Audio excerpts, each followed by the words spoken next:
నాకు గనక అవకాశం వస్తే నేను ప్రతి ఒక్క పిల్లోని నాస్తికుణ్ణి చేస్తా.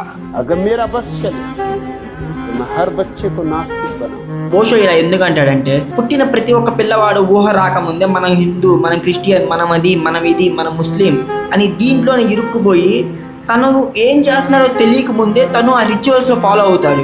ఫర్ ఎగ్జాంపుల్, ఒక ముస్లిం అయితే నమాజ్ చేయడం, మసీదుకి వెళ్తాం, ఒక హిందూ అయితే మంత్రాలు చదవడం, గుడికి వెళ్తాం, ఒక క్రిస్టియన్ అయితే ఇంకోటి ఏదో చదవడం, బైబుల్ చదవడం, ఇలాంటి ఏయో చేస్తూ ఉంటాడు. కానీ మనిషి యాక్చువల్గా పుట్టినప్పుడు తను ఒక రేషనల్ హ్యూమన్ బీయింగ్.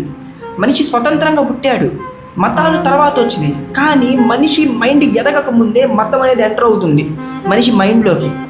సో అందుకే ఓషో ఏమంటాడంటే, నాకు గనక అవకాశం వస్తే నేను ప్రతి ఒక్క పిల్లవాడిని నాస్తికుణ్ణి చేస్తాను, ఆ తర్వాత ఆ పిల్లవాడు తనంతట తను ఆలోచింపచేసే విధంగా నేను ప్రయత్నిస్తాను అంటాడు ఓషో. అంటే ఫర్ ఎగ్జాంపుల్ దాని అర్థం ఏంటంటే, మనిషి పుట్టిన ఫస్ట్ 15 ఏళ్ళు 20 ఏళ్ళు నువ్వు హిందూ కాదు, నువ్వు ముస్లిం కాదు, నువ్వు క్రిస్టియన్ కాదు, నువ్వు అది కాదు, నువ్వు ఇది కాదు, నువ్వు జస్ట్ ఒక హ్యూమన్ బీయింగ్వి అని కనుక మనం చెప్పి వదిలేస్తే మనిషి ఆలోచిస్తాడు, మనిషి రేషనల్గా థింక్ చేస్తాడు. ఆ తర్వాత తనంటే తను చూస్ చేసుకుంటాడు. ఎథిజం వైపు పోవాలా, థియిజం వైపు పోవాలా, ఆ ఫిలాసఫీని నమ్మాలా, ఆ మతాన్ని నమ్మాలా, ఆ టెక్నిక్ని నమ్మాలా, ఈ స్పిరిచువల్ టెక్నిక్ని నమ్మాలా, ఇవన్నీ ఆలోచిస్తాడు మనిషి.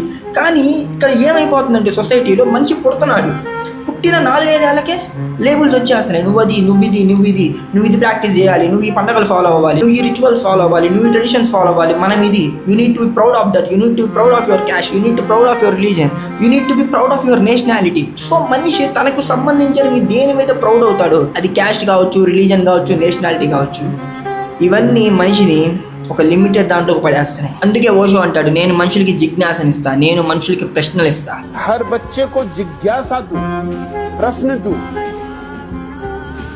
ఖోజ్ కి ఆకాంక్ష దు. నువ్వు తెలుసుకో, నమ్మ మాకు, నువ్వు తెలుసుకో, నమ్మ మాకు. బుద్ధుడు తెలుసుకున్నాడు, కానీ అది బుద్ధుడి వరకే పరిమితం. గురునానక్ తెలుసుకున్నాడు, అది గురునానక్ వరకే పరిమితం. రామకృష్ణ పరమహంస తెలుసుకున్నాడు, కానీ అది ఆయన వరకే పరిమితం. జీసస్ కానీ ఎవరైనా కానీ, కృష్ణుడు కానీ ఎవరైనా కానీ, వాళ్ళు చెప్పింది వాళ్ళ జ్ఞానం మటుకు మాత్రమే పరిమితం. నువ్వు సెర్చ్ చేయాల్సింది చాలా ఉంది. ఆ సెర్చ్ చేసే ఎబిలిటీయే నాస్తికత్వం నుంచి వచ్చింది అంటాడు ఓషో.